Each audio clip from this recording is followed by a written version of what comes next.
With in 2 our आप अपना GST कैसे ले सकते हैं? आज का टॉपिक हमारा यही है। आज की वीडियो में मैं आपको बताने वाली हूँ और लाइव दिखाने वाली हूँ कि आप अपना जीएसटी विद इन 2 आवर कैसे ले सकते हैं। इसमें आपके कौन से डॉक्यूमेंट रिक्वायर होने वाले हैं और आपको क्या-क्या डॉक्यूमेंट लगता है अगर आप अपना जीएसटी बनाते हैं।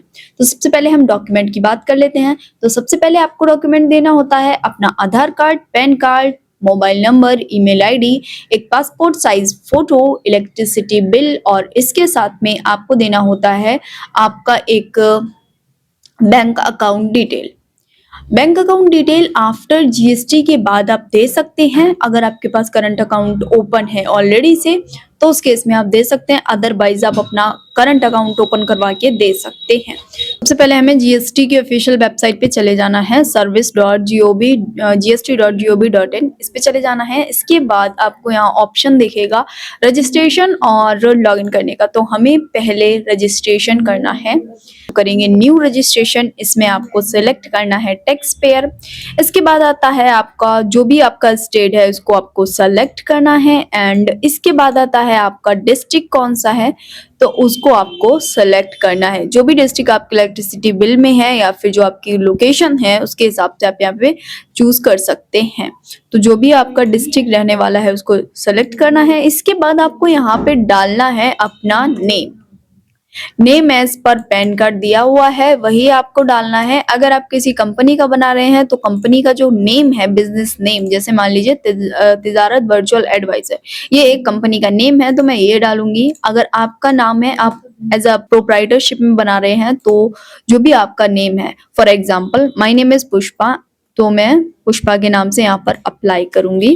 तो यहाँ पे मैं पुष्पा डाल देती हूँ और जो भी मेरा पैन कार्ड नंबर होगा वो मैं यहाँ पे एंटर करूंगी। इसके बाद यहाँ पर आपको डालनी है email ID working email ID डालिएगा जो भी आपकी करंटली वर्किंग हो, क्योंकि सारी डिटेल उसी पे जाती है। इसके बाद आपको डालना होता है मोबाइल नंबर डालते ही आपको कैप्शन दिखेगा, कैप्शन को एंटर करना है एंड प्रोसीड बटन पे क्लिक कर देना है। जैसे ही आप प्रोसीड करेंगे 2 ओटीपी आपके मोबाइल और मेल पर चली जाएंगी, उनको वेरीफाई करना है। चलिए वेरीफाई भी कर लेते हैं। तो इसके बाद हमें प्रोसीड बटन पे क्लिक करना है। तो यहाँ पे मोबाइल नंबर पे और मेल पर बोथ पर ओटीपी सेंड हो गई हैं। तो मेल चेक कर लेते हैं, मुझे रिसीव हो गई है। मोबाइल एंड मेल का ओटीपी एंटर करने के बाद यहाँ पर आपको दिखेगा टीआरएन नंबर। इसके बाद जितना भी आपका वर्किंग होगा, मतलब आपको स्टेटस चेक करना है, कुछ भी चीजें चेक करनी है, तो इसी टीआरएन नंबर से आपको लॉग इन करना होगा with the help of TRN number and एक ओटीपी आएगा आपके मोबाइल और मेल पर। इसके बाद यहाँ पे आपको बिजनेस की डिटेल्स एंटर करनी है। आपने पहले से अपना जो बिजनेस नेम है वो ऑलरेडी से आ जाएगा। अगर आपका प्रोप्राइटरशिप में अगर आप वर्क कर रहे हैं तो यहाँ पर आपका जो फर्स्ट ऑप्शन आपको दिख रहा है लीगल नेम, तो उसमें आपका नेम आएगा और पैन कार्ड में एज पर योर डिटेल आएगा जो आपने अपनी पर्सनल पैन कार्ड डिटेल डाली होगी। इसके बाद यहाँ पे आपको ट्रेड नेम एंटर करना है, जो भी आपका बिजनेस का नेम है। मान लीजिए मेरे केस में है तिजारत वर्चुअल एडवाइजर या XYZ, जो भी है इंटरप्राइजेज या फिर आपका ट्रेडर्स है, प्राइवेट लिमिटेड कंपनी है, कुछ भी हो सकता है, तो वो डालना है। अब इसके बाद आता है आपको यहाँ पे सेलेक्ट करना होता है कि आपकी कैटेगरी वर्क की क्या है। आपकी कंपनी प्राइवेट लिमिटेड है, प्रोप्राइटरशिप है या फिर प्राइवेट लिमिटेड कंपनी है या पब्लिक प्राइवेट है या फॉरेन कंपनी है, तो वो चीजें सेलेक्ट करनी है। मेरे केस में मैं एक प्रॉपर बताने वाली हूँ प्रोप्राइटरशिप का, तो मैं यहाँ पे प्रोप्राइटरशिप सेलेक्ट करने वाली हूँ। इसके बाद आपको नीचे आप देखेंगे ऑप्शन आता है, एक नई यहाँ पे रिज्यूम ओपन हुई है जिसमें आपको विद इन अगर आपका पर मंथ का जो ट्रांजैक्शन है 2.5 लाख का होने वाला है पर मंथ, तब इस रिज्यूम को ऑब्टेन करना है आपको, अदरवाइज आप इस पे नो कर देंगे। तो इसके बाद आपको यहाँ पे सेलेक्ट करना है, कुछ ऑप्शंस हैं। इसके बाद यहाँ पे reason of obtain resume select करना है, तो यहाँ पे मैं वॉलंटियर बेस कर लेती हूँ और आज का यहाँ पे डेट एंटर कर देती हूँ। इसके बाद यहाँ पे अगर आपके पास कोई बिजनेस डिटेल है, मतलब आपके पास कोई ट्रेड लाइसेंस है, आपने पहले से लिया हुआ है, तो उसको एंटर कर सकते हैं, अपलोड कर सकते हैं, अदरवाइज इसको ब्लैंक छोड़ सकते हैं। इसके बाद आता है प्रोप्राइटरशिप, या फिर अगर आपकी पार्टनरशिप कंपनी है या फिर प्रोप्राइटरशिप की डिटेल डालनी है, मतलब जो ओनर है उसकी पर्सनल डिटेल एंटर करनी है। यहाँ पे मेनली जो भी आपका डिटेल ऑफ प्रोप्राइटरशिप, जो भी आपका ओनर है उसकी यहाँ पे आपको डिटेल एंटर करनी है। तो जस्ट फॉर एग्जाम्पल यहाँ पे मैं अपना डाटा एंटर कर रही हूँ। जो भी आपका सरनेम है, मिड नेम है या फिर आपका लास्ट नेम है उसको यहाँ पे एंटर करना है। इसके बाद फादर नेम डालना है, जो भी आपका फादर नेम है वो यहाँ पे एंटर करना है। इसके बाद यहाँ पर पूछा जाता है डेट ऑफ बर्थ क्या रहने वाला है, तो हम यहाँ पे डेट ऑफ बर्थ डाल देते हैं।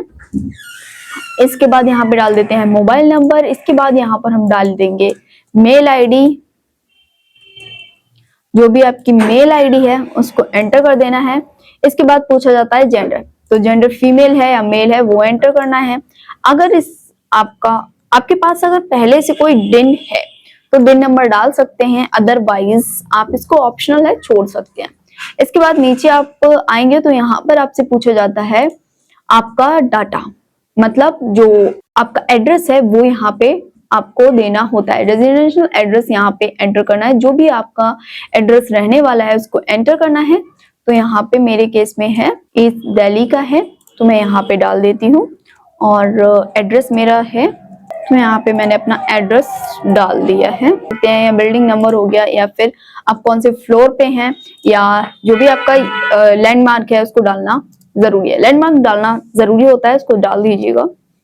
जो भी आपका लैंडमार्क है वो एंटर करना है। इसके बाद यहाँ पे आपको एक अपना फोटो अपलोड करना होता है, तो यहाँ पे फोटो अपलोड कर देंगे। जो भी आपका फोटो है उसको अपलोड कर देंगे एंड इसको ऑलवेज अथॉराइज सिग्नेचरी करना है या फिर अदर डाटा एंटर करना है। मतलब अगर पार्टनर है, प्रोप्राइटर नहीं है, तो उस केस में यस करके शो लिस्ट करके ऐड न्यू पर क्लिक करना है। अगर प्रोप्राइटर के केस में है तो इसको ओनली ऑलवेज सिग्नेचर पे क्लिक करके सेव एंड कंटिन्यू करना है। चलिए, इसके बाद आपका आता है ऑथराइज सिग्नेचर, या आपका आएगा प्राइमरी ऑथराइज सिग्नेचर पे क्लिक कर देना है। इसके बाद स्क्रॉल करके सेव एंड कंटिन्यू बटन पे क्लिक कर देना है। देन इसके बाद हमारा आता है principal place of business detail, जो कि यहाँ पे डालनी है। इसके बाद आता है प्रिंसिपल प्लेस ऑफ बिजनेस, जिसमें आपको एड्रेस डालना होता है जिसमें आपका वर्क स्टार्ट होने वाला है। मतलब जो आपका ऑफिस जिस लोकेशन पे रहने वाला है उसको यहाँ पे एडिट करना है, मतलब एड्रेस को अपडेट करना है। जो भी आपका प्रिंसिपल प्लेस ऑफ बिजनेस है जहां पर आप अपना वर्क स्टार्ट करने वाले हैं उसको हमें यहाँ पे एंटर करना है। तो चलिए इसको एंटर कर लेते हैं। लोकेशन है वेस्ट बंगाल की, मालदा की, यहाँ पे ऐड कर लेते हैं। जो भी आपका सिटी या विलेज है उसको एंटर कर लेते हैं। इसके बाद यहाँ पे लोकेलिटी क्या है उसको एंटर कर लेते हैं, और अगर कोई स्ट्रीट वगैरह है, फेमस स्ट्रीट वगैरह होती है तो उसको एंटर कर लेते हैं। इसके बाद बिल्डिंग नंबर, फ्लोर और फ्लैट नंबर, ये सारी चीजें डाल देंगे। अगर कोई लैंडमार्क है, मतलब कोई फेमस टेम्पल हो गया या फिर कोई स्कूल हो गया, कुछ भी हो गया, नियर बाई लैंडमार्क जो भी है उसको सिलेक्ट कर लेते हैं। इसके बाद हम जुडिशरी सिलेक्ट कर लेते हैं। आफ्टर इट हम इसका जो एड्रेस प्रूफ देने वाले हैं वो सिलेक्ट कर लेंगे। यहाँ पे मेरे केस में ओनर का ही है तो इलेक्ट्रिसिटी बिल हम सेलेक्ट करने वाले हैं। एंड इसके बाद हम सेलेक्ट करेंगे लीगल डॉक्यूमेंट, तो यहाँ पे मैं इलेक्ट्रिसिटी बिल सेलेक्ट करने वाली हूँ। तो यहाँ पे इलेक्ट्रिसिटी बिल सेलेक्ट कर लेते हैं एंड इसको कर देते हैं अपलोड। इसके बाद nature of business activity select करनी है, तो यहाँ पे मेरे केस में रिटेलर है तो रिटेलर डाल के सेव एंड नेक्स्ट कर देंगे। इसके बाद आता है main point HSN code enter करने का। तो HSN कोड दो कैटेगरी होती हैं, आप सर्विस में डील कर रहे हैं या फिर गुड्स में। तो मेरे क्लाइंट जो वर्क कर रहे हैं वो गुड्स में कर रहे हैं, तो यहाँ पे HSN कोड अपने बिजनेस के अकॉर्डिंग डाल देंगे। अगर आपको नहीं पता है HSN कोड कहाँ से मिलेंगे तो यहाँ पे भी आप सर्च कर सकते हैं, अदरवाइज गूगल पे सर्च कर सकते हैं। जो भी आपका बिजनेस है उसको टाइप करेंगे और जिससे मान लीजिए कंप्यूटर या लैपटॉप है, फाइंड HSN करके डालेंगे तो वो आ जाएंगे। तो यहाँ पे मैं HSN कोड ब्यूटी पार्लर का है तो इसलिए मेकअप से रिलेटेड प्रोडक्ट जो हैं उनके HSN कोड यहाँ पर एंटर कर रही हूँ। मैं सारे कोड जितने भी हैं उनको एंटर कर देती हूँ। यहाँ पे लिमिट है कि आप ओनली 5 HSN कोड दे सकते हैं, तो मैं यहाँ पे 4 HSN कोड प्रोवाइड कर रही हूँ। इसके बाद हम सेव एंड नेक्स्ट कर देंगे।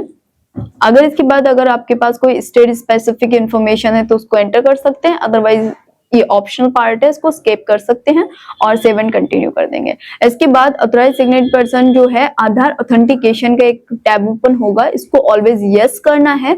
मोबाइल एंड मेल पे लिंक जाएगा, उससे आपको आधार ऑथेंटिकेशन वेरीफाई करना है। वेरिफिकेशन कर देते हैं, तो जो ऑथराइज पर्सन है उसको सेलेक्ट कर लेंगे और जिस स्टेट से आप अप्लाई कर रहे हैं स्टेट नेम डालेंगे एंड और वैलिडेट पे क्लिक कर देते हैं।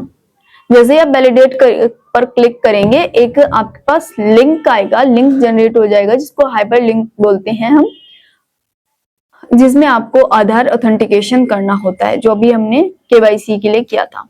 तो केवाईसी मैंने डन कर दिया था। अभी आप यहाँ पे देख, मैंने आधार ऑथेंटिकेशन वेरीफाई किया, ये 39 मिनट पहले मैंने वेरीफाई किया था एंड आफ्टर 39 मिनट के बाद मेरा जीएसटी, तो मैंने यहाँ पे आपको लाइव दिखाया विद इन 2 आवर में आप अपना जीएसटी कैसे ले सकते हैं। अगर किसी को जीएसटी बनवाना है या फिर कंपनी रजिस्ट्रेशन करवाना है या फिर किसी भी टाइप की लीगल रिलेटेड सर्विसेज लेनी है, like food licence, trade licence, GST, MSME, ITR, balance sheet या फिर डिजिटल रिलेटेड कोई भी सर्विस लेनी है, जैसे वेबसाइट, अपने बिजनेस को बूम करने के लिए वेबसाइट या फिर सोशल मीडिया रिलेटेड कोई भी सर्विसेज लेनी है, तो ऊपर दिए गए नंबर पे कांटेक्ट कर सकते हैं।